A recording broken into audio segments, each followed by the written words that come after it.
This video is going to be covering question 5, part C from the 2021 AP Calculus AB free response, no calculator allowed portion of the test.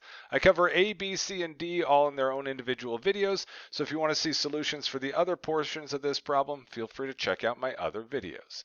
So looking at C right now, they're telling us for x values specifically between 0 and pi and y values that are greater than 0, they want us to find the coordinates of the points where the line tangent to the curve is horizontal. A horizontal tangent line happens when our derivative equals 0. That's what we often refer to as critical values.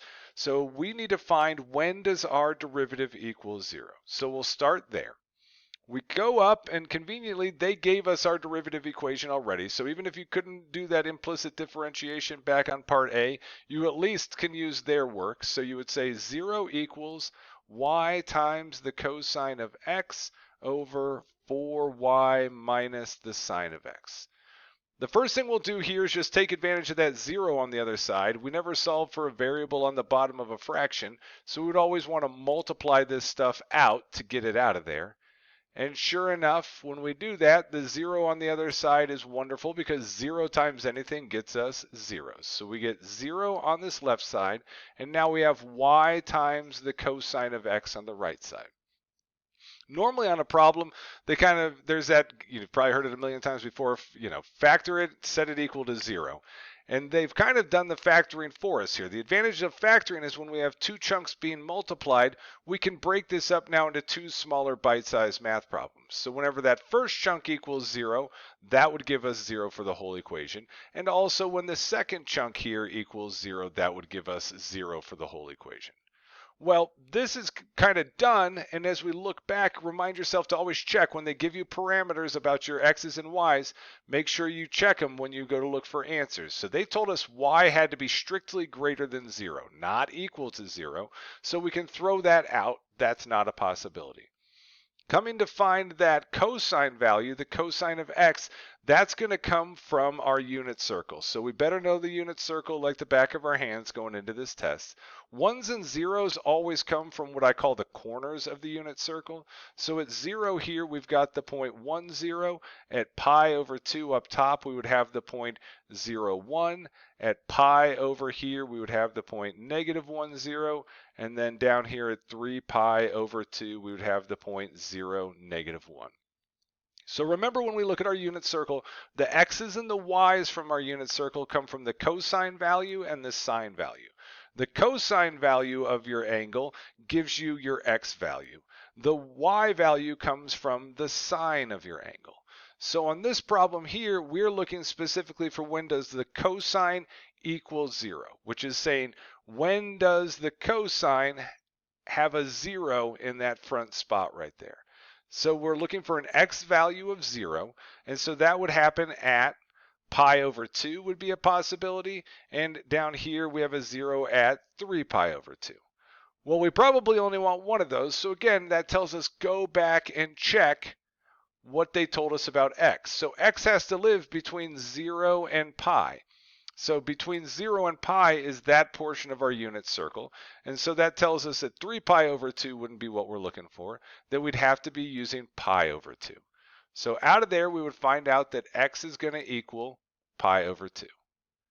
Well, we've got the x value, but they told us specifically they wanted the coordinates of the point. So coordinates, when they're asking us for that, is the x and the y. Well, when you've got an x value, how do you find the y value? You plug it back into the original equation. You plug in x's and get out y's. So we go back to our original equation up top here. We have 2y squared minus 6 equals y times the sine of, and now we know what x is. X is pi over 2. So we're going to plug that in, and we'll simplify this down a little bit. We're going to get 2y squared minus 6 equals y, and then the sine of pi over 2, the sine is your y value, and so we want the y value at pi over 2. So the y value at pi over 2 would be 1. So then that would have been 1 right there. And now you just kind of keep cleaning this thing up. You'd get 2y squared minus 6 equals y. And from there, you've got to go ahead and this is what I was just talking about earlier, right? Whenever you've got a problem like this, the game is always set it equal to 0 and factor it. Whenever you've got a power of 2 or greater, that's always our method. So we minus the y over, we get 2y squared minus y minus 6 equals 0. At this point in the process, this is where your factoring skills come in. If you got to have quality factoring skills heading into an AP Calc test. If you don't, you're going to get tripped up by little bits like this. You're so close to the finish line, but you can't quite get there. So we know because it's a simple number like 2 that this has to be 2 times 1 to give us a 2y times a y there. But you may, from the rest of it, it's usually a trial and error game. I'm going to show you a method that works, if you want to get this thing done. It takes a moment. That's why just having the ability to kind of factor doing those combinations in your own head, you got to really have that coming into the test. But if you didn't have that, this is kind of what I call the Xbox method. So first and foremost, we're going to multiply the number in front with the number at the back.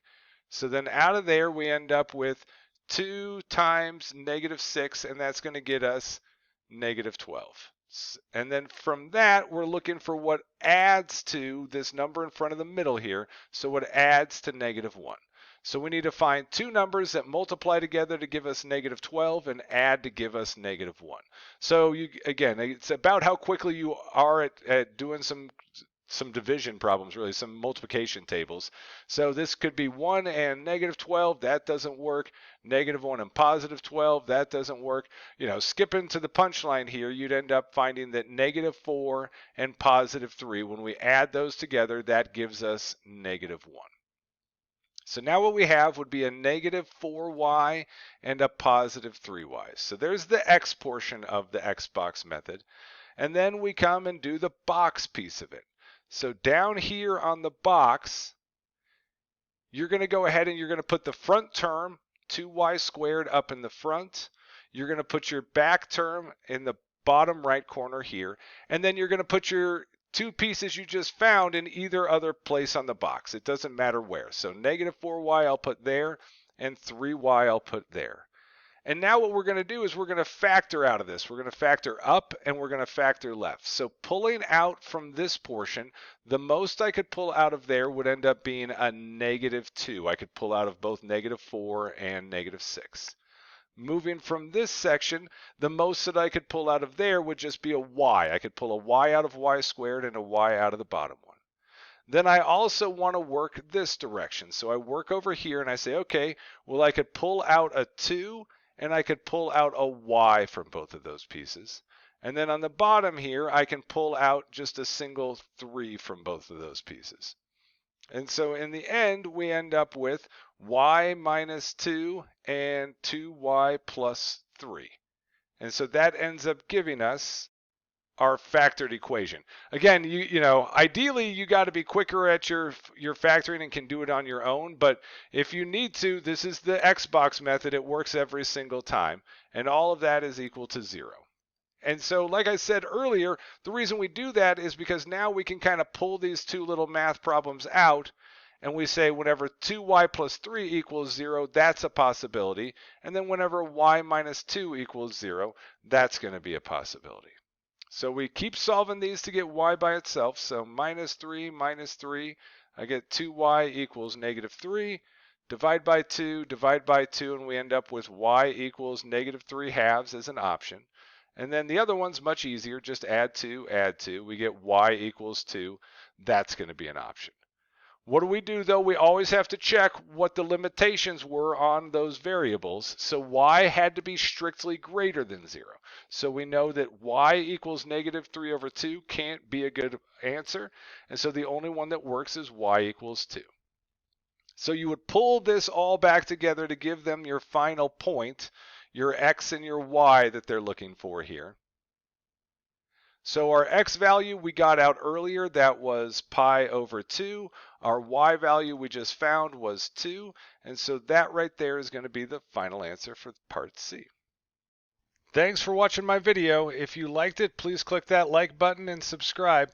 And also share it with your friends and anyone else you know who might be crying about an upcoming AP Calc test.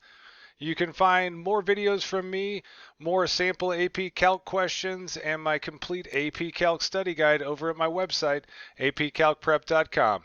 Have a great one.